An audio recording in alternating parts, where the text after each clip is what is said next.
Ladies and gentlemen, welcome to Mittcast Sports. I'm your host, Tony. I'm sitting here with my co-hosts, Zach, Colby, and Sam. And today, for episode 1, going to be sitting down talking about our top 5 Michigan sports moments of all time, with a few honorable mentions. Gentlemen, Zach, what do you guys say? Yeah, I mean, I tried my best to stick to moments that I could really remember because I knew if I delved into all time, I was going to have trouble narrowing it down. I mean, I already did. I had 10 and had to bring it down to 5. So Yeah, you had quite the list, buddy. Yeah, I did. But yeah, Colby. So I'm Colby. All mine are pretty recent. They're mainly aimed at making Zach mad. That's valid. For those of you who are unaware, Zach is an avid U of M fan, and Colby is very not. Go green, baby. Yeah, there you go. Samuel. Yeah, I'm Sam. I'm the GOAT. I'm him. I no longer want to be a part of this no. show. Mine, they're pretty recent. I got a couple way the fuck out there, but Yeah. all pretty recent. Mine was hard to be recent because the team I cheer for, the entirety of my childhood, was garbage. I've got like Yeah. 3 moments that are. I have 3 moments that are from after the year 2000, and 2 of them are honorable mentions. Matt Millen, baby. Let me tell you. What a time to be alive. All right. Who's getting us kicked off here? Believe Colby that's should be me. the one kicking us Yep. off. Should be Colby's number 5 pick. So, what we got here for my first moments is, of course, trouble with the snap. Oh, dear. So, considering all of us were not actually able to watch this game, we were at a band competition during the events of this. Oh, We saw that score on Google and assumed everything was over, and then we checked it 5 minutes later. No clue what happened. yep. I remember having my phone in the line about to go practice, and I'm looking, 10 seconds left, Michigan's up. I'm like, this game's over. It's in the bag. Put my phone back in my jacket, and then all of a sudden from the front I hear, Michigan State won. I'm like, what? What just happened? And then we start practicing. I check my phone. I'm like, sure enough, they won. And like Colby said, we went 20, 30 minutes without knowing how this game ended. I'm sitting there going, Hail Mary, Brings me so lateral, much something joy. happened. But Just when that video came out of the failed snap, absurd. I remember I watched it probably the next day or that night. Just watched it 5 times through. Just Dude, it's hard to you watch the video and it's still hard for you to wrap your brain You had around. one job. Seconds. One job. Seconds left in the game. You're up by 2. All you have to do is snap the ball and knee it out. And you fail on the snap and give it to the other team.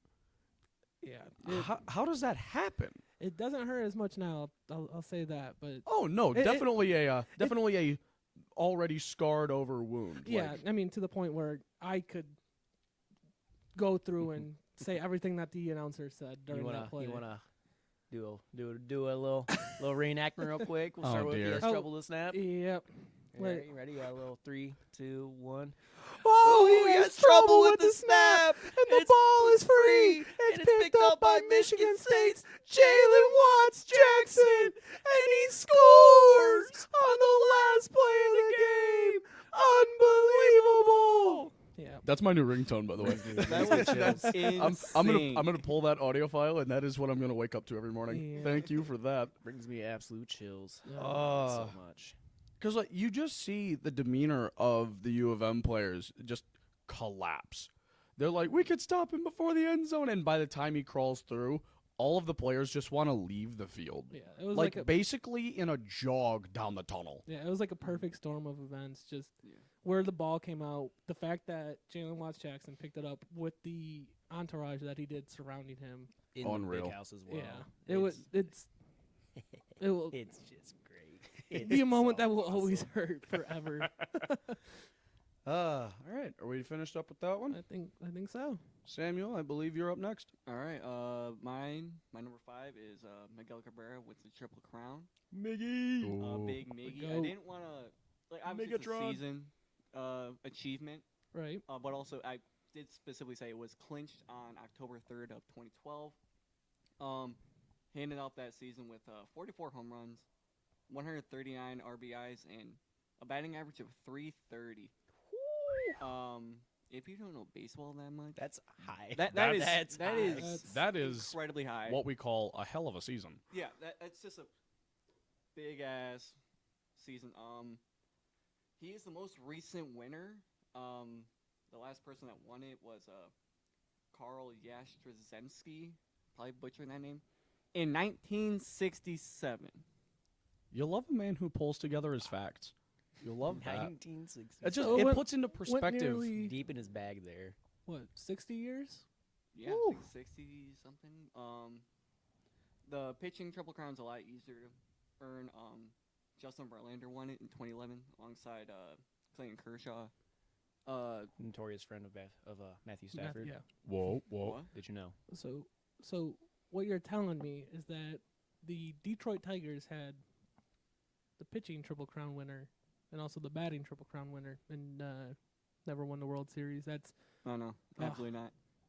Yeah. Hey, we don't he talk won in about that fact, 2012, alright? and that was the year they got swept by the Giants in the World Series. I have vague memory of them Yep. getting swept by the Giants. We only think about the good times, all right? We Yeah. only think about the good times. That's what we're here for, Shoot. man. I remember. All of us sitting here in amazement, like, wow. Remember when the Tigers did stuff? Yeah, What, they're remember good. when the Tigers had great rosters and still couldn't get it done? I blame it all on. I don't blame our lack of luck on Jim Leland leaving, but I blame our lack of luck on Jim Leland leaving. There you go. It's okay. Just blame it on Matt Millen. It needed to be said. Yep. Anything that goes wrong in Detroit, just blame Matt Matt Millen, Bob Quinn, or Matt Patricia. Or You Murray Mayhew. got a few people that you can blame. Oh, yeah. Detroit's entourage of faces for blame. Oh yeah, Mount Rushmore of blame. Yup. right Mount there. Rushmore. That's a blame. pretty big Mount Rushmore. It's I would pretty say. big. Yeah, our Mount, Pretty the big. Mount Rushmore of blame in Detroit goes about 20 people deep. Oh, for sure. You got all the people carved on the back that nobody really talks about, and then you've got the big faces. Mhm. No, yeah, it's All right. heartbreaking. We feeling wrapped up on that one? Yeah, Yeah.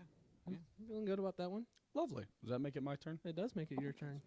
All right. Well, prepare for the entourage of hockey facts that's about to happen here. My number 5 pick was from April 27th, 2015, the last time the Red Wings were in the playoffs. That hurts. Rip to the streak. There you go. Yep. They're doing it this year. They're starting a new one this year. Up 3-2 against the Tampa Bay Lightning. Tampa's got Game 6 in a chokehold, and rookie goaltender Peter Mrazek with a beautiful paddle save to keep it 2-0. I believe the Red Wings ended up scoring 1 in this game, but it was not enough to climb back for the win, and Tampa forced Game 7 back in Florida. But this was a Red Wings era where you were watching the dynasty kind of fall into the rearview mirror, and our goaltender, Jimmy Howard, was the definition of soft. It hurts to look back on those teams, and then you get the random bright spots like a rookie Peter Mrazek stunning one of the top offenses in the NHL.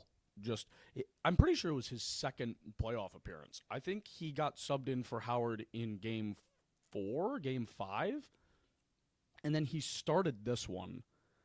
And it's just insane because back then people were talking about this kid's going to be great because of his wicked athleticism. And now you look at Mrazek now, and it's his wicked athleticism puts him 10 feet out of position pretty much every play.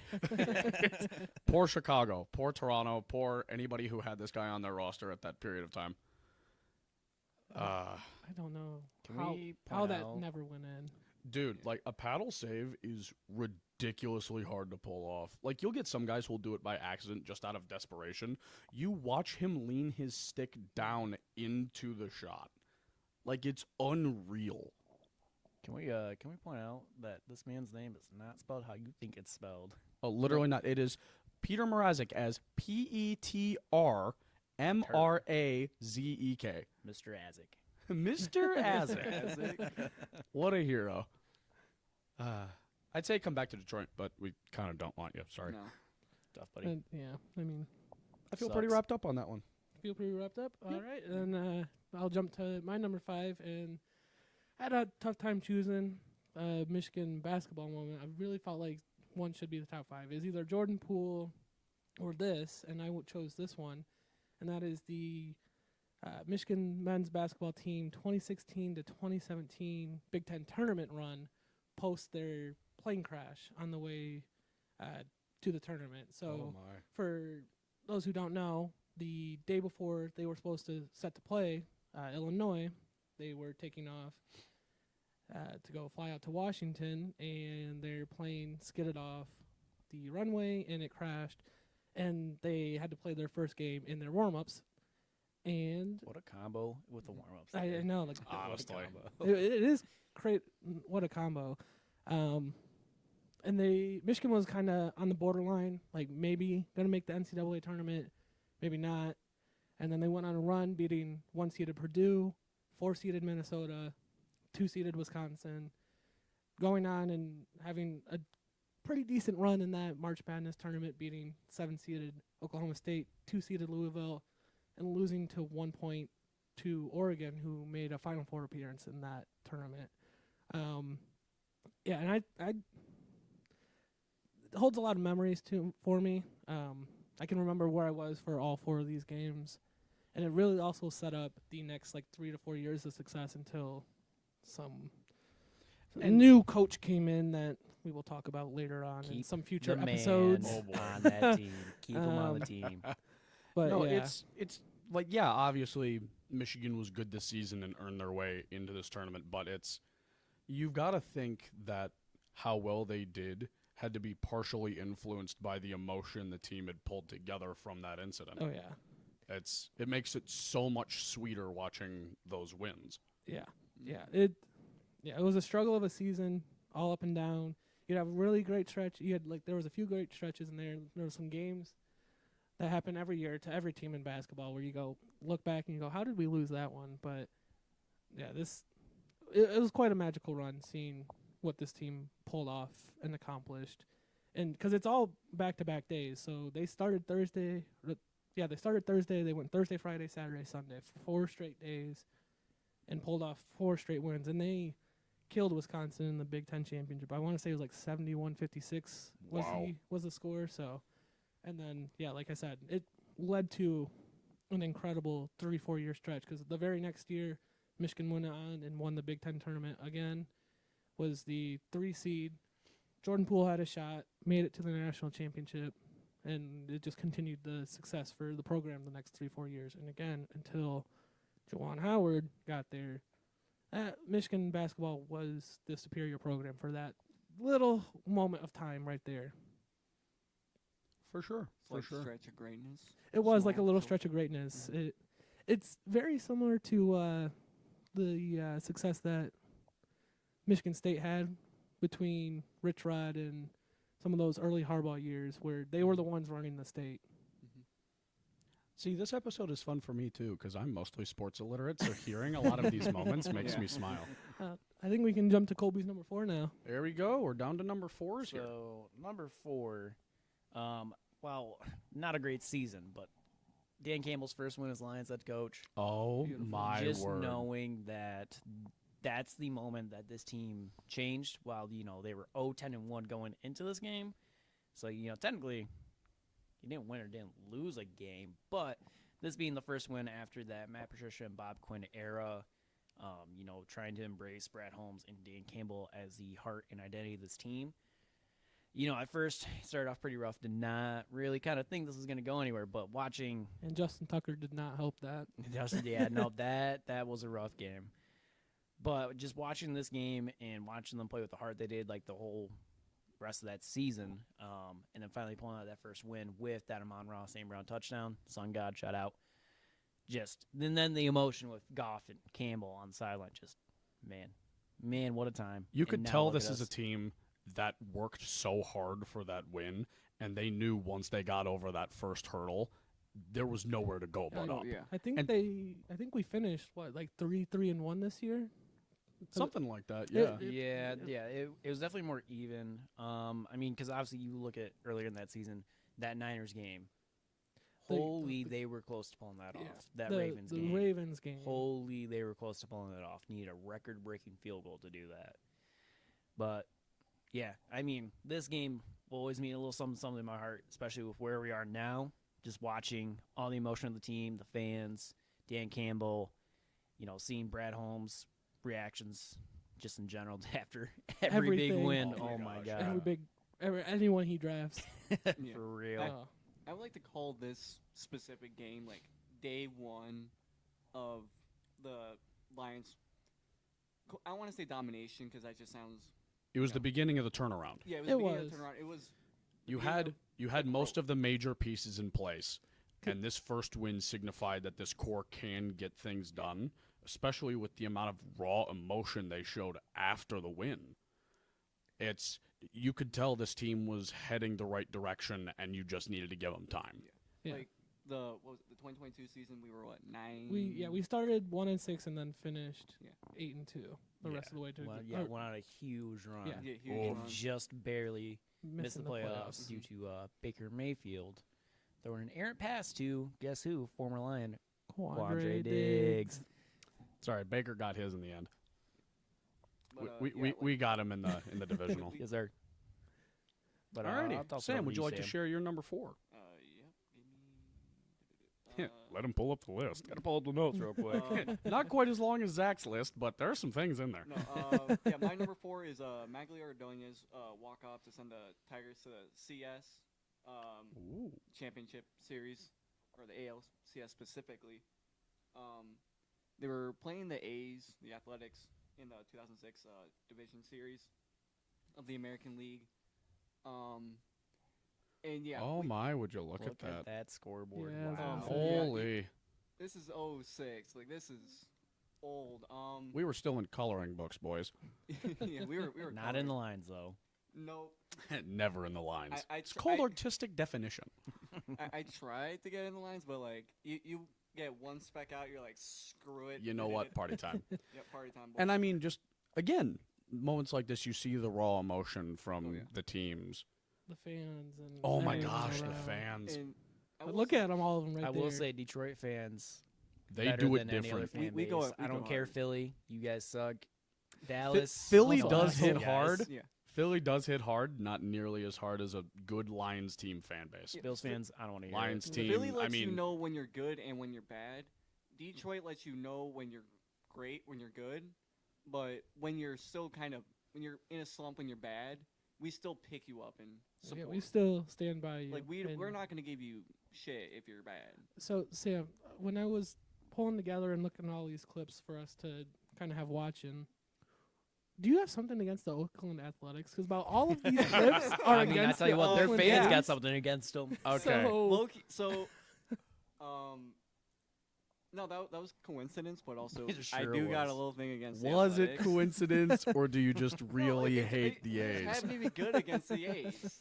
Like a Sorry, couple this of my- was one past of my their, honorable mentions is against the Athletics. I think. This was and past the their World Moneyball Series days. one was also Yeah, this is against the past the Athletics. Moneyball. Nobody was rooting for him at this point. Moneyball. Low key. Brad Y'all can Pitt. leave Oakland. Like, Brad Pitt, there's no market unreal in movie, Oakland. by the way. Just pick up. I know Vegas doesn't A want big you, Jonah so Hill. find somewhere else to go. Like, I think Vegas does want them. I'm pretty No, sure they don't. Vegas is Vegas- making a bid for him. no, the Vegas mayor said no, no, not right now. But he took the Raiders. Yeah, he took the Raiders. They took They said they don't want a baseball team right They now. took a shot in the dark taking the Interesting. Golden Knights as the first pro team in Vegas. Then they picked up the Raiders. Pretty sure they're still petitioning to get an NBA team. Oh, they down there. definitely are. Yeah, LeBron's gonna Adam coach that Silver team wants that and way I too think bad. it's- He wants Vegas and Seattle so bad. I think it's Bro, and Seattle's, I'm not going to lie, having a little bit of experience with them in the NHL now, not a fantastic market. They've had an NBA team before. Yeah, they've And had an this- NBA team before. What was it, the Supersonics? Supersonics. Yeah, and they've had Now, the Seahawks for Thunder. God knows how long. There was an audio clip recently when Ben Sherratt scored the overtime winner against the Seattle Kraken. There is an audio file of Andrew Kopp for the Red Wings coming off the ice after fist bumping everybody, saying, quote, "Let's get the fuck out of this shithole." And the top comment on the post that put it out there was, "I'm a Seattle fan. The allegations are true." That is, like unreal. Real quick, they would go on to beat the Yankees in the divisional series to go to the World Series and then lose to the Cards. We don't have to focus on that last part. No. But Tony, you're number 4. All right, so my number 4 is post 1998 Stanley Cup win. Red Wings go back to back. Steve Yzerman handing the cup off to Vladimir Konstantinov. So, for those who are not Red Wings versed like I am, in 1997, the Red Wings win the Stanley Cup, and one of their top defensemen at the time was a member of what the media called the Russian Five, Vladimir Konstantinov. Big guy, huge slap shot, good stay-at-home defenseman. The boys loved him. While celebrating the 97 Cup win, his limo driver was intoxicated, and they got into a crash. The driver died, and Konstantinov suffered severe brain injury, where he has been wheelchair-bound ever since. It was a really hard hit for Detroit fans because everybody loved Vladdy. But to start the season, they still had him listed on injury reserve. So Konstantinov was technically still on the roster. Knowing he would never play a game again, I don't think Detroit ever took him off the roster that season. Played 0 games in the regular season and postseason. Red Wings proceed to go back-to-back. Steve Yzerman goes to collect the Stanley Cup from the commissioner, does his one little roundabout, and the first person he hands it off to, wheeled out onto the ice, is Vladimir Konstantinov, and the boys help him hold him up. It's just a beautiful moment, because you could tell this team was bred to be not just contenders for years and years to come, but these are guys who genuinely loved one another. It was a team that considered each other family, and seeing them give the recognition to Vladdy that he deserved, it made grown men cry. Huge moment. I know it made my dad cry. He still cries thinking about it sometimes. Super emotional. That's a beautiful moment, not just from Yzerman and the team, but also from the organization. They could have saved the money, saved the roster spot, and just Exactly. let him go. But it's very similar to what you see in some of these championship teams nowadays, is that they are not just playing for themselves and the accolades and whatnot, but they're playing for each other. You saw that a lot with like the Lions this year. Oh, yeah. And that team was clearly playing for each other, loved each other, and was all in on what was on the message that was being. And they're not just playing Cool. for them for the team; they're playing for their city. At least with For sure. Detroit's case, Detroit like, players love Detroit was- fans. pretty much every interview they're always mentioning, we're doing this for the city. We know how much this means to the city. Absolutely. Like most of these guys they're not like Jared Goff. He's from California, Yeah. and he's saying he's doing this for the city, like not just for the ring. It's real but it's easy. for the city. It's real easy for outside fans to poke fun at Detroit because Detroit's a shithole city and yada yada. First of all, we're on the come up, by the way, and have been for quite a few years. Is it Detroit? Kind of Yeah. lit. Detroit, kind of lit. Second of all, we could play in the most barren wasteland ass city. These teams would still play for their fans. We could play in Oakland. These teams would still put their heart and soul out onto the pitch, the field, the ice. Doesn't matter what sport it is or what team it is. If they represent Detroit, they care about their fans. And you've seen it for decades. I would also like to point out there are stipulations for a player to get their name on the Stanley Cup, and Konstantinov met pretty much none of them. The NHL bypassed the rule, and I'm pretty sure Vladdy's name is on the cup under That's the 98 awesome. win. That's awesome. Anyway, Zach, number 4. Number 4 for me is just recently the Michigan win over Alabama in the Rose Bowl. Hey. This is up there for me because I mean you go back 2 years prior, losing to Georgia in a blowout. You get killed by them. That was expected though. But then the heartbreaker to TCU. Horned Frogs, baby. But the heartbreaker to TCU, and you kind of went into this playoff knowing that, all right, JJ's gone, Blake's gone, Harbaugh's been flirting with the NFL for the last however long, it felt like forever. You knew that he was probably going to be gone. You knew that it was pretty much a do or die in terms of It felt like their last shot with this group. of getting the Last national dance, if you will. championship. Last It, day. it felt like if I don't see them win a championship this year, when will I ever see Michigan win a championship? And man, whoo, what a game it was! Because I mean, you had right off the first bat, Michigan and J.J. McCarthy throwing a pick that luckily Caleb Downs was out of bounds for. Then punching the ball to Alabama, stopping them, feeling great about the defense, and then immediately fumbling the punt to give them great field position and score 7 points. And then, At least it wasn't a Jalen Watts Jackson. hell yeah. Jalen Watts But Jackson. then missing a PAT and missing a field goal, that's 11-point swing in just special teams right there. And then almost the safety at the end. It was a wild swing of emotions that night. But being able to be with my family and watch a moment like this was surreal. And Colby said it to me when we watched the final college football rankings come out, and I felt the same way when it was Michigan versus Alabama. He was like, that's the national championship right there. So. Yeah, pretty much. Texas is watching. We're doing nothing. You knew that was going to be the toughest matchup. Yeah, and that Blake Corum run there at the end, Whoa. man. I don't think It's nice to see recent clips in here. It makes you feel happy knowing that going forward we're going to have a lot of good sports shit to watch. makes you realize that maybe our sports teams weren't just great in the 80s and 90s. And Maybe not. maybe there is a bright future ahead of us. No, may have been 30, 40 years ago, but we're coming back. And We want to come back. We wanna come up, I also know Colby loved me getting back and opening his door with the rose in my mouth. So, Yeah. That's odd. You're lame. Not going to lie. You're lame. That's gotta be cute though. Like, but you're number 3, Colby. So my number 3 is going to be Cassius Winston's runoff against Duke in 2019 during the March Madness tournament. Oh, boy. So the main thing is the moment of him running off that inbound pass. But, I mean, going into this March Madness tournament, you're the number 1 seed in the Big Ten tournament, so you're feeling good.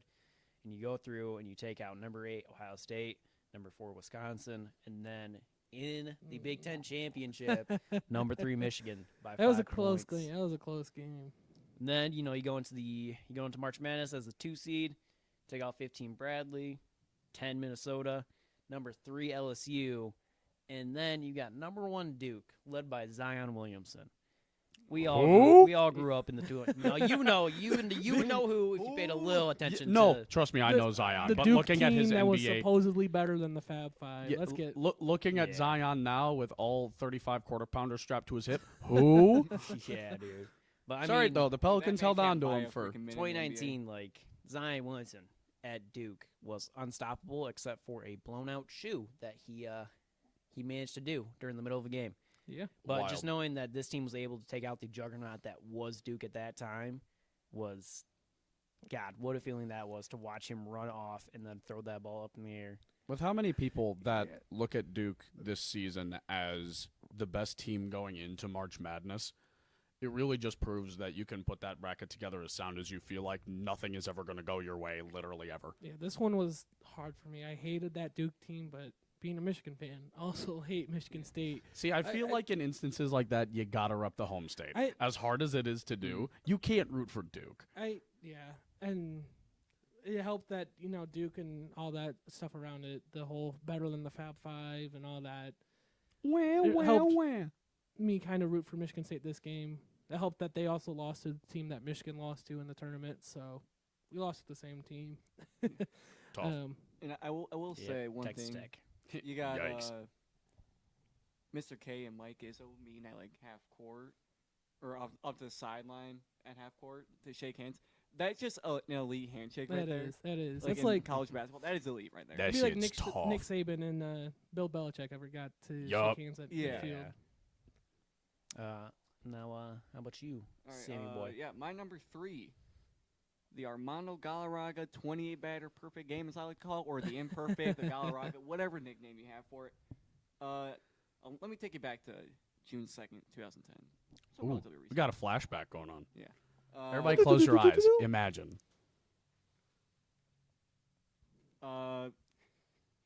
is against the Indians, which are now the Guardians of Cleveland. Quick little dribbler down to Miguel Cabrera, the first baseman, the legend himself. He tosses it right up to Armando Galarraga, who is going to step on the bag. And Jim Joyce, the first base umpire, blows the fucking call. Tough. Calls him safe. You look at the replays. On what They are all planet? Yeah.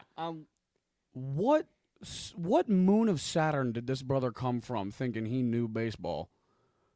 Yeah. No. That is so You out. Like you don't even need to slow it down to tell him. Pull up the tell him. VAR. So what's even more ridiculous is the fact that the MLB won't go back and fix this. Yeah, No, that was- absolutely not. Because that would Um, mean that they did something wrong. And as a professional sports organization, how could you possibly ever get something this wrong is- ever? This is before the age of replay and They did not have the reversal VAR. in the MLB. Yeah, we didn't have it. All we had was our managers going out and screaming at Yeah. the. But you love At the the umpires. passion. Oh yeah. And a little bit of background lore. I do believe that Armando Galarraga got his stuff taken for the Hall of Fame. Whenever a perfect game is thrown, the MLB takes your glove, your hat, maybe your shoes, and some stuff from you, throw it in the Hall of Fame because that's just going straight in the Hall of Fame. I believe they took it and put a little plaque up, a little asterisk for the imperfect game or whatever it's called. They sent it back to him via FedEx. And also a little bit more background lore. The next day, the same umpire crew, Jim Joyce, who blew the call, he was the home plate umpire. And in the MLB, you have to take out the lineup card to the umpire, so they keep track of that. What does Jim Leland do? Be a fucking legend and send out Armando Galarraga. Hero. That man started crying. I also forgot to mention that Jim Joyce knew he blew the call. In an interview later after the game, he was in tears saying he blew it. Wow. And then back to Armando Galarraga taking out the lineup card, brought him back to tears. That man was crying. He knew he done messed up. I mean, we all got to point out, being a referee for any sport is not easy. No. Being an umpire in baseball, that game moves 7 million miles an hour. Yeah. It is so hard to It is get right hurry up 100. and wait sport. Right. It is so hard to get every call right 100% of the time. You got to respect the fact that he owned up to he did it wrong. Yeah. Yeah, it's hard to look back on as a Tigers fan, but the fact that he owns up to messing that up At gives least, you a little bit better feeling about it. At least he's not Angel Hernandez. That man fucking sucks. Tough. All right, Tony, you want to get into your number 3? My number 3. Double overtime Western Conference semifinals in 1996. The Red Wings were taking on the St. Louis Blues with a freshly traded for Wayne Gretzky. St. Louis knew they had a hell of a team, and this was towards the end of Gretzky's career, and they knew he probably only had 1 or 2 big cup runs left in him. Turnover at the top of the zone by Detroit. Gretzky has it on his stick, stripped by Steve Yzerman, right towards the top of the circles. Doesn't even get more than 2-3 feet in the zone. Wicked clapper. Bar down, overtime winner to send the Red Wings past St. Louis and onto the Western Conference Finals. And it's such a ridiculous stat to look at because Gretzky just bobbles this. Yzerman takes it right from between his feet and just boom. He gets over the blue line, sends it as hard as he can. Wood stick, by the way. No flex on those. I mean, a shot as hard as Yzerman let off on this shot happened very rarely and usually by the most elite in the league. It's such a great clip to look back on because you can tell Yzerman understands the weight of the goal, jumping up and down, crashing into the boards. The boys are ecstatic. And the fact that Yzerman starts his career as kind of the young captain who can never really get his team over the hump and yada, yada. This was a year before they went back-to-back. Yzerman establishing his legacy with the Red Wings, this was one of the pivotal moments before that 97-98 back-to-back cup runs. This was one of those moments that really cemented him as one of the best players the Red Wings have ever had. Just, oof. Ooh, that was a little drop pass. The little drop pass, like you watch these clips from the 80s and you're like, wow, they share a lot of the same traits as a lot of the moves you see today. Not counting, going through the legs and scooping it up on your stick like a lacrosse player and, just throwing it over the goalie like a Datsuk. Spoiler alert. We'll get to that one later. All right. But, yeah, that's my number 3. Zach, what do you got?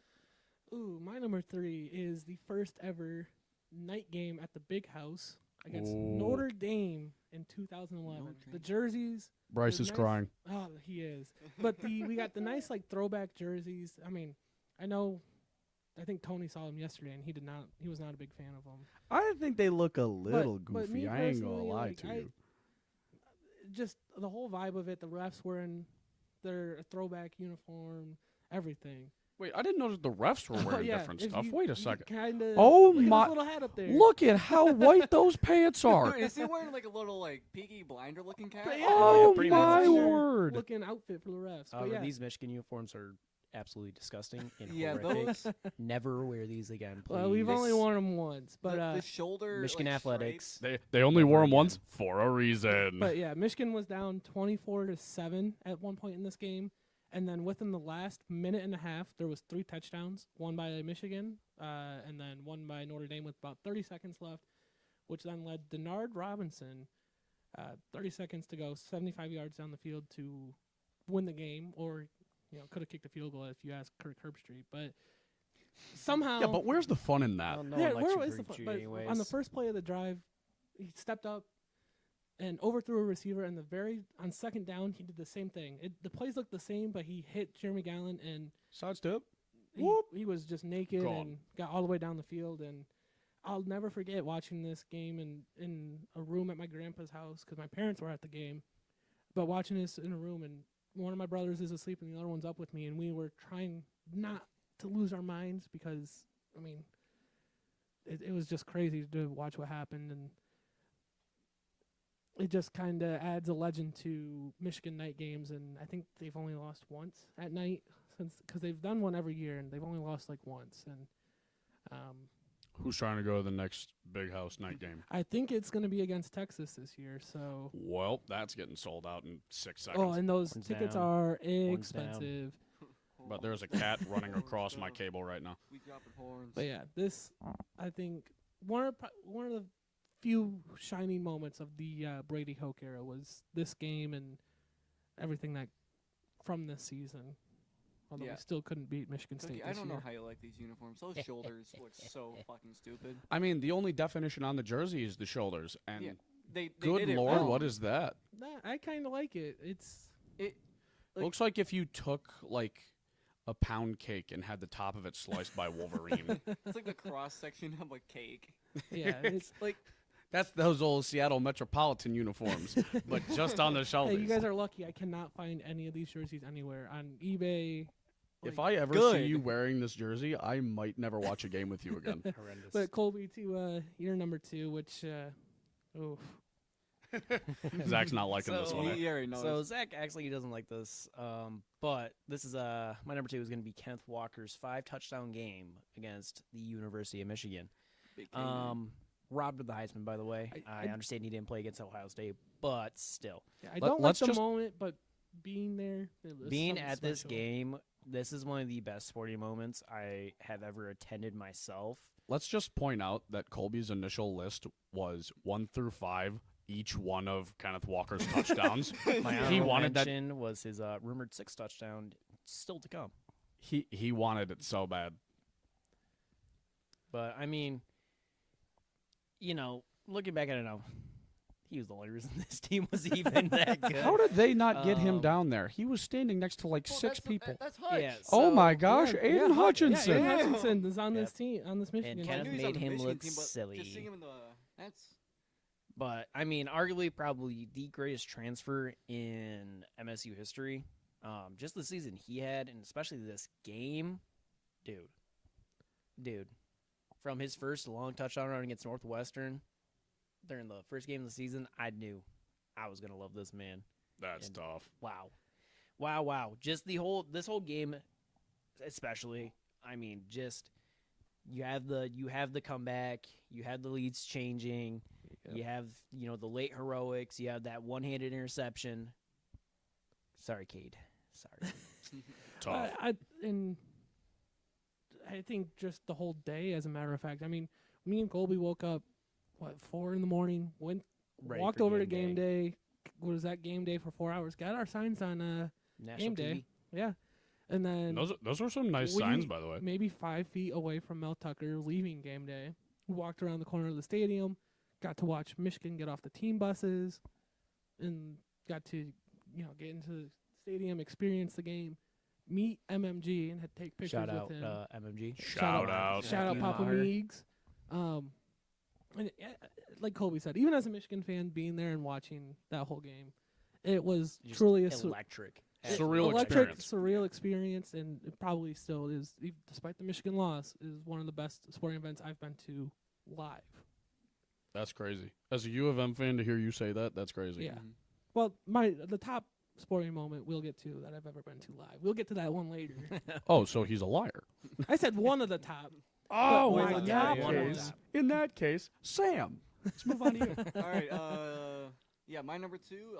Let me take you on a little trip back to 1984. Another flashback. Another little flashback right here. None of us even a close great to being year. thoughts. A great year. If you read the book, 1984, everything was amazing. It was Kirk Gibson smoked a 3-run shot in Game 5 to clinch the World Series. Wasn't a walk-off, unfortunately, but it did clinch. It was against the San Diego Padres. And we're watching it right now, and he absolutely fucking smoked it. Talk about a missile. That was actually his second home run of the game. If I read the articles, I read right. That was the second. That goes hard. And you know who the pitcher was? Who? It was a motherfucker by the name of Goose Gossage or Gossage. What a Goose name. Gossage. Well, watching this clip, the pitcher seems pretty confident that Oh, yeah. he can strike him out because it looks like they're asking him if he wants just to intentionally walk him and he's like, nah. He's like, fuck that bitch. I'm a fucking strike Yep. that No, motherfucker we're out. sending it. Yeah, and then gets homered on. In my notes here, I wrote, the homie Goose convinced his manager that he could strike Gibby out. And well, that didn't happen. Oh, well. Yep. Well- the manager came out. He's like, "Do we want to walk him or help pull you? Probably not pull him, but discuss what they're gonna do." He's like, "Yeah, I'll strike him out. I got this, coach." Nah. The personification of overconfidence. Yeah. Kirk Gibson is a Detroit legend, in my opinion. He's one of the commentators now, I think. Oh. I still hope. I would not have known that. Yeah, he's one of the commentators. Or he was last year. I don't know if he is this year. I haven't watched any baseball. Sin. Yeah, I think that's pretty much all I got. That's it From for your number 2? 1984, yeah. And to you, Tony. Ladies and gentlemen, my number 2. This one, not so much of a, amazing go down in history Detroit sports moment. This one is for me specifically. It is, let me find the date here. March 26th, 2017. The 20th anniversary of my number 1 pick. We'll get to that later. My brother and I get to go to the Red Wings game, and it's the closest we've ever been. 6 rows off the glass. Red Wings are playing the Minnesota Wild. We're sitting in their end. We get all the offensive action. And the teams make it to overtime. And my moment for number 2 is Andreas Athanasiou on a stretch breakaway, faking out Devin Dubnyk for the overtime winner in one of the last ever games played at the Joe. Obviously doesn't top, Riley Sheehan scoring his 2 goals in game 82 when he hadn't scored all season. That's a little tough. But this one I was at, and hits a little different because I remember the raw emotions of trying to jump out of my seat to see the breakaway because everyone simultaneously gets to their feet. It's just an unbelievable moment and something I'm never going to forget. Probably the best NHL game I've ever been to because you got a little bit of Matt Dumba mixing it up with Justin Abdelkader in front of the net. You got all kinds of scrap here and there. Tomas Tatar, I believe, opened the scoring in that game, and with his goal, arms spread, glides towards the glass, and like runs into it, shaking the stanchions. Probably a good 20 feet from where my brother and I were sitting. Unreal. But this goal, the nonchalantness of Athanasiou after it goes in, Dubnyk goes for the poke check. And you could tell he knows about half a second into him lunging forward it was the wrong decision. And Athanasiou's nonchalantness of just gliding back to the bench like, guys, I won. I've been here before. Yeah, and then we shipped him out to Edmonton. Anyway, that's my number 2. All right, we want to get into those honorable mentions. Whoa, we're going to skip Zach's number 2 here. Oh, shit. My bad. My B fam. My bad. Brother did not want to let you talk. No, he Kanye, didn't. I'm going to let you finish. Yeah. But But my number 2 moment is Trey Burke hitting a clutch. I believe it was ranged out to be 30-footer against Kansas to send the game into overtime, which Michigan did end up winning. oh, my. This one for me, I mean, this shot is what made me truly fall in love with basketball. After this, I would be outside all the time. Once it That's was a nice lot of yellow. outside. Yeah. Those are some nice, bright Highlight. You ain't never highlight- missing a highlight- teammate. highlighter Disgusting jerseys. color to Yeah. use. If you miss a teammate for a pass and they're wearing that jersey, you should be on the bench. That is something. Well, yeah, and then this like fueled the rest of the tournament run, and they ended up making an appearance in the national championship game, but unfortunately lost to Louisville, Rick Pitino's Louisville squad. But Yikes. still, it's Yeah, that shot is unreal. I remember we were watching it, and my dad going, "No, man, what a great shot!" As soon as that went in, He said, no. yeah, he did not like that shot was where he took that shot from, but yeah, Hey, you can't fault him if he's right. No, I mean it's one of the defining moments of Michigan basketball with John Beeline. Other obviously is Jordan Poole's buzzer beater. Shout out that one. It's not on my honorable mention, but that one is another.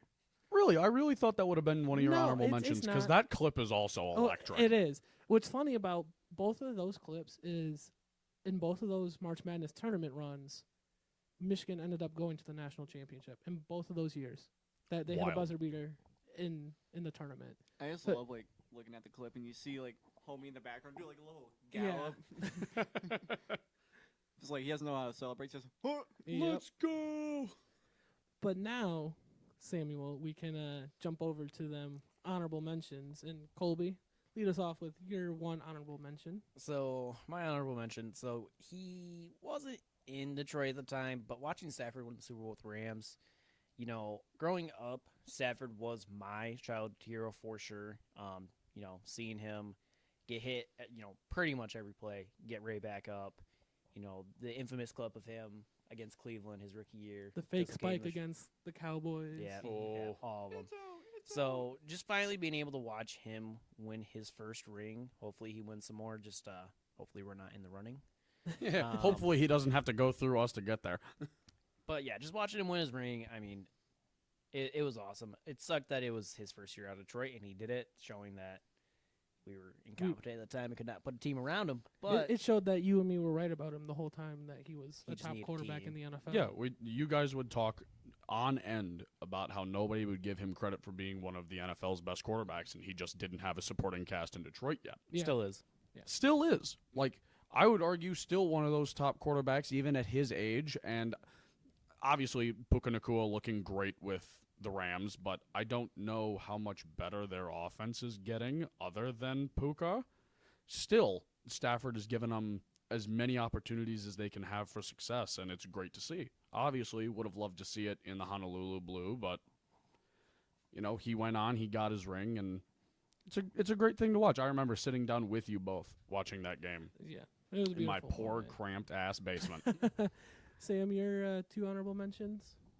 we're gonna just hit both of them. Yeah, you just both of them Alright, back. Run them out. Yep, my first one is a Rajay Davis walk-off grand slam, Hey. also known as the ultimate grand slam, against the Athletics.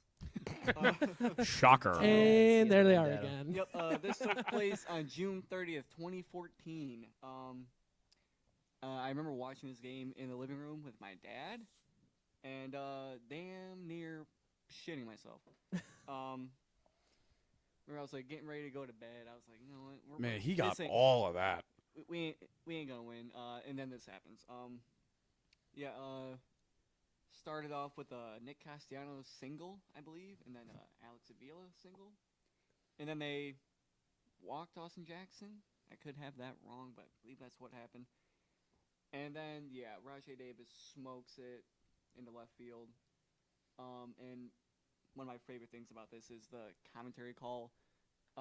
It's just iconic in my head. Like, I'll wake up in the middle of the night just hearing that. Instead of George Sam wakes up in a Lopez. cold sweat with the commentator in his ear. Just And your other honorable mention is also against the Athletics. Yeah, my other Dude, one- what do you have against the A's, man? So this one is Torrey Hunter walk-off 3-run home run against the A's. I was at this game August 29th, 2013. I was sitting along the left side, left field, like right under the deck, I believe. We were going to the and I was gassed. I'm like 12. I had a Tigers hat on. I flipped it around, rally cap. you feeling it happen. Yep. You feel the energy build. Yep, Jackson was on second, and Fielder got walked on to first. And they pitch it right to Torrey Hunter, and when he made contact, it was hard to breathe. Not because I was stunned, but because all the air in the stadium was sucked back in. Like, you hear just Everybody in the stadium just. you hear a collective from everyone's buttholes clenching. Dude. Top tier description, by the way. And then, like, as soon as it goes over the wall, it just deafening loud, like 0 to 300. I remember the car ride home from that game, just gas, Electric. electric. All right. My two honorable mentions. Both of these didn't have any real impact over the games they were at. Well, one of them did, but it was a regular season matchup, and whoop-de-doo, the they were Jake going to the Wallman gritty? playoffs anyway. Both of them. What'd you say? The Jake Wallman gritty. That That'll be the entire topic of episode 2. No, they both revolve around my favorite player of all time, Pavel Datsyuk. For those of you who don't know, his nickname was the Magic Man because he had undeniably the filthiest mitts in the NHL. Like, the Euro wonder, the guy came over and just made a fool of anybody with the puck. He was only like 5'10". Unreal handles. My first honorable mention is Datsyuk in the corner against a freshly into the NHL Logan Couture. I believe it was also his birthday, which is That's tough. Happy Getting birthday, get sliced dice up. like this on your Datsyuk birthday goes stuff. into the corner to make a play, open up some space. Couture is covering him, and Datsyuk goes forehand, backhand, and pulls himself out of the corner with Couture pretty much tying his own laces together and falling directly onto his ass. One of the top Pavel Datsyuk clips of all time, because Couture just, welcome to the show, buddy. Holy, talk about an Kinda introduction. Like Steph Curry on the ice right there. Unreal handles. And my second, also Pavel Datsyuk, the infamous Datsyuk flip goal. It is January 17th, 2010. The Red Wings go to a shootout against the Chicago Blackhawks. I believe their starter at the time was Antti Niemi, who carried them to the Cup win in 2010. Maybe also 2012, I don't remember. Anyway, Red Wings have their shootout opportunity. I believe it was their second opportunity, and they send out Datsyuk. And you hear the commentating team in Ken Daniels and Mickey Redmond talking about how this guy's got a million moves in his back pocket. What's he going to pull out next? He comes in at an angle against Niemi, pulls it back for the shot, and instead of shooting it, just softly flips it over top of Antti Niemi. He's sliding the wrong way and just is forced to watch the puck trickle over the goal line. And the best part was Datsuk doesn't celebrate in the slightest. He goes back to the bench with a little shrug. He's like, you already know what it is. And he would proceed to do, I think, that same flip move one more time, but just the pull back dragon release, that same Datsuk move like 4 or 5 times in his career. Unreal, because you could never tell where he was going. His feet stayed perfectly straight until he was directly 90 degrees the wrong way from where you were facing. It's just, I miss that guy on this team. Mm-hmm. That's sad. I remember when I would go over to their house to play NHL, and we just started a franchise. You would always get Pablo Datsuk on your team. Immediately. The year that he was with the Yotes. He had 3 years on his contract, played the first one, and then retired to Russia. So his contract was still in the game, and the Red Wings traded his contract to Arizona to get out of the cap hit.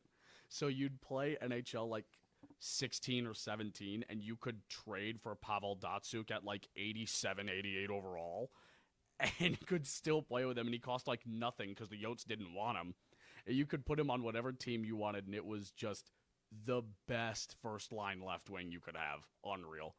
The fact that he was an 87 overall while being retired speaks volumes on how good that man That's was. tough. I mean, he was relatively old at that point, too. Like, what, 38? Bro, he was only like 31.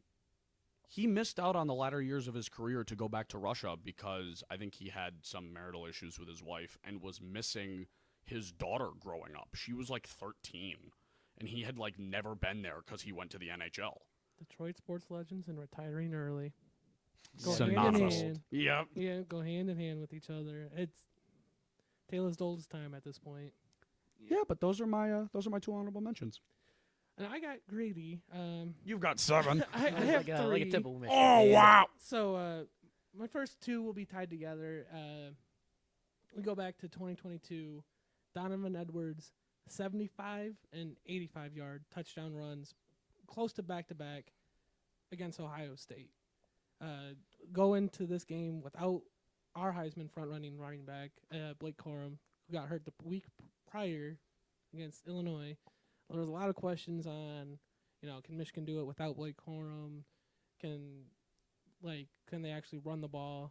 And then Can they run the ball? Literal college football team, can they run the ball? pretty much. And then you have Donovan Edwards. When it matters the most, 7 minutes left in the fourth, breaks off a 75-yard run. Then fresh off of an interception, he breaks off an 85-yard touchdown run to ice the game. Send C.J. Stroud packing, only for a few weeks because he was in the playoffs this year. Womp. But then we go to 2021, and after 8 years and COVID, finally being able to watch Michigan beat Ohio State for only the second time in my life that I can remember. It was something I didn't think was going to happen, especially after the loss to Michigan State that year, watching Michigan State get trounced by that same Ohio State team. I thought there was no chance. There's more to come, Buckeyes. Just you wait. But yeah, those 2 games were quite magical. I guess a little shout out to the game this past year. But my other honorable mention is the end of the 2022-2023 season for the Detroit Lions, marching into Lambeau on Sunday Night Football. No playoff hopes after the Rams blew it for us, and sending Aaron Rodgers packing out of Lambeau, out of the division, out of the Green Bay. conference, no playoffs. Kirby Joseph is Aaron Rodgers' father, and it just got cemented this night. Dan Campbell's dropped him on the table, said, we're going for it on 4th down. We're going to end this game, win it right here, right now. And who made a fool of the team that let him go? First swag Kazakage, leader of the hidden village of the Den. Oh, dude. Everything about this game screamed, we're better than Green Bay. It's So good. if we lose this game, there's still a little bit of hype of going into this past year and what we were building towards. But winning this game, setting ourselves up for the next season, it just set the tone for what we were coming into in 2023, and we have carried that momentum ever since. And I mean, it showed this year with the playoff wins, the division win, getting to the conference championship. It showed. It was just such great energy watching this game. You could tell the Lions the whole time were feeling themselves. Oh yeah, There was not a single part of that team that was even mildly concerned about the idea of losing to Green Bay. no, they went out there and just had. And then we missed the playoffs. Thank you, I believe, Seattle Seattle and the Rams. and the Rams. I just Go love the away. fact that Aaron Rodgers' last completed pass was to the fucking Lions. Yeah, Aaron To Rodgers' Kirby last, Joseph, To Kirby his Joseph. father. to Kirby his Joseph. father? Also Aaron the, Rodgers' just last Just playing pass catch as a with his Packer. dad. Also on the 2nd and 17, the throw to Amon-Ra and then the pitch back to DeAndre Swift to Dude. get. Oh, that was Dude. dirty. Beautiful. Little almost hook and ladder action. I there. know. Whoop. Mhm. But now we can get into the what we've been waiting for and Ladies and gentlemen, and start talking about our number ones, and Colby can lead us off. So this might be pretty obvious. It's the first playoff one in 33 years at home. Again, me and Zach at this game, just insane, absolutely electric in the stadium the entire time. Even I outside the just- stadium after the Oh game. my god! didn't you dude. guys say that at its peak, like even before the game had even started, it was 130 decibels? I believe. over I that? believe we hit 133.8. yeah, something like that, which makes Ford Field like the third or fourth largest, loudest stadium in the world by record, and the loudest indoor stadium in That the is world, unfathomable. And it helps. or at as least an in the indoor U.S. stadium. I'm not sure So for the that world sound because just soccer bounces kind of goes around. crazy. Yeah. Tell me Lions fans wanted this without telling me Lions fans wanted this. Nah, I don't Man, think we dude. want it. I think we were just like, nah, we don't need They it. didn't want it.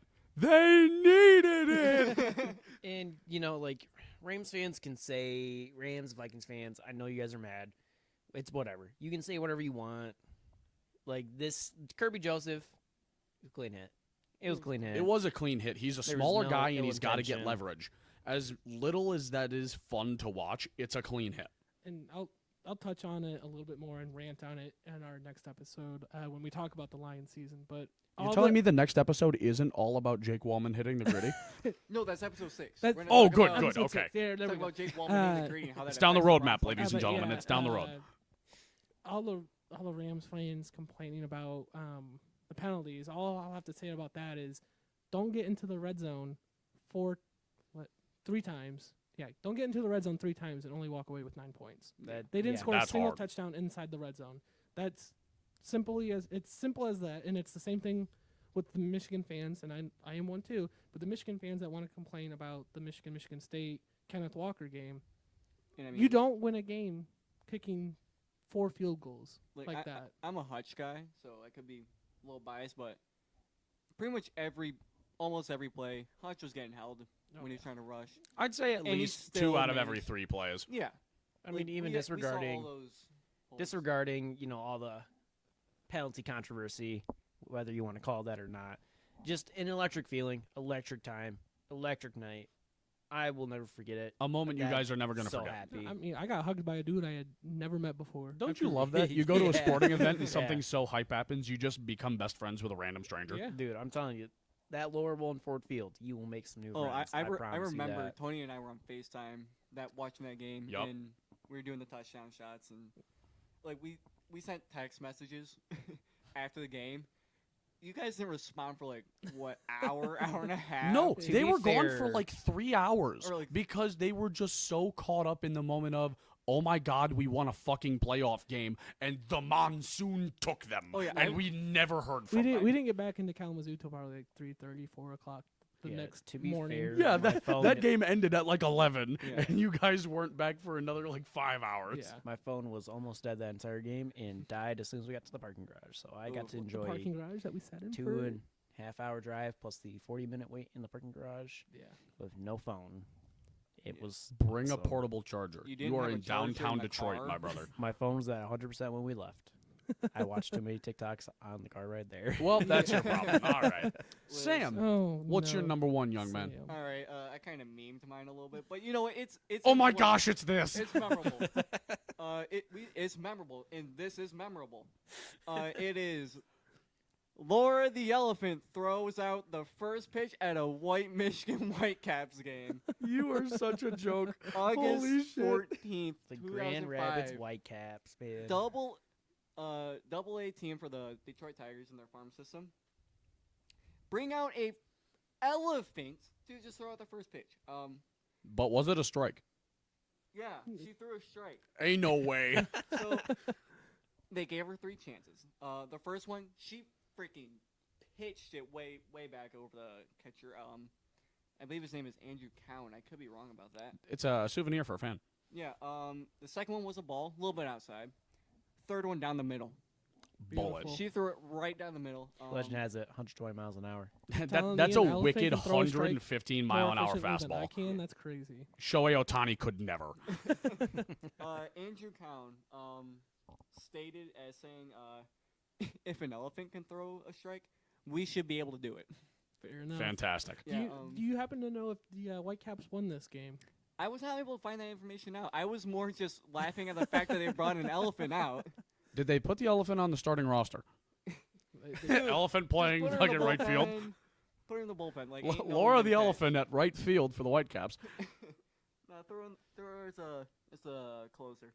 She'll win Hell yeah. games. You'll get the She'll get game those one that way. saves. Yeah, we discussed memorable. I was like, I gotta have a little bit of fun. So Your fun wasn't including the Oakland A's and almost every other. Okay, he needed Moment. 2 sources of fun. I need Yeah. two sources. Elephant bringing in an and elephant. the Oakland A's. Yeah, bringing the elephant and roasting the Oakland A's. Yeah. I'm gonna roast the Oakland A's as long as this thing's. Is Sam Sorry. trying to say that the Oakland A's are just a bunch of zoo animals? Ooh. Interesting thought. Interesting thought. We'll reflect more on that on episode 18. Sam's beef with the A's. Why Sam hates Oakland. Just let him talk for an hour. Let's see what happens. Alrighty. My number 1, I'm going to pull a Sam and have you guys take out the time machine. It just happened to be, Western Conference Finals in 1996. Something about Chris Draper having his face rearranged on a dasher by Claude Lemieux, something around that area. The Red Wings and the Avalanche sparked a years-long rivalry to where every game they played against each other pretty much included at least 250 penalty minutes total. Jesus. Like, there were at least 3 bloodbaths a game. It was truly something. But it never truly kicked off until Claude Lemieux came back from injury in 1997. And the first game he played back in Detroit was March 26th, 1997. Red Wings fans have dubbed this Turtle Pounding Day. And it all starts off with a little bit of a cheap hit by Peter Forsberg, and Igor Larionov wasn't a big fan of it, so they start throwing mitts, end up getting into a scrap. And once the first set of gloves hit the ice, you could tell everything was about to unravel. You had everyone against everyone. You had Patrick Waugh fighting Mike Vernon in a goalie fight, which at the time barely anyone had ever seen. Waugh was coming down the ice. He takes a huge body check from Brendan Shanahan, of all people, just tackled at center ice. But where all of the love came from, Claude Lemieux was on the ice, and Red Wings big-time enforcer Darren McCarty had his number. And McCarty had said way before this game had even been put onto the schedule, I'm going after Lemieux. And sure enough, he got his shot. Lemieux ducked and turtled like a baby. Do you think that stopped McCarty? No. On his knees, hovering over Lemieux's body, uppercut after uppercut, dragging him to the boards, kneeing him in the head. Like, brother should have been suspended for an eternity. But referee, don't remember which referee was playing this game, finally gets the two separated. And all that's left on the ice is a red puddle. Probably a good 3 feet by 3 feet in diameter. Massive. Lemieux is leaving with his face completely rearranged. His nose might have been on his forehead for all I know. And if that wasn't enough, Darren McCarty getting his revenge on Claude Lemieux, McCarty would go on to score the game winner and cement himself, if not already a fan favorite, as one of the favorite players in Red Wings history.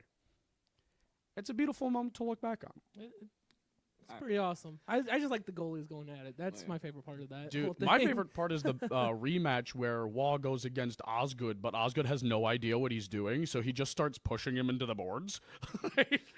Waugh was no joke. He's like a good 6'5", 250. He's a big boy. They're just goofy in their big pads. Dude. It's hilarious. So I love funny. it. And the one thing I will say is, Lemieux, this could have all been prevented if you said 2 words. I'm sorry. That's all it took. The Like- Red Wings were so mad at the Avalanche for that hit because Lemieux never apologized. Like- And then they ended up losing that series against Colorado and Yeah. took that salty feeling into the offseason. McCarty said, he didn't apologize to Drapes. Exactly. That's all it would have taken. The Avalanche were forced to end this rivalry by trading Claude Lemieux to the Devils. That's what it took to end it. Unbelievable. And one of my favorite parts about this, Claude Lemieux and Darren McCarty today, literally like best friends. They look back on it so fondly, like, remember the childish antics.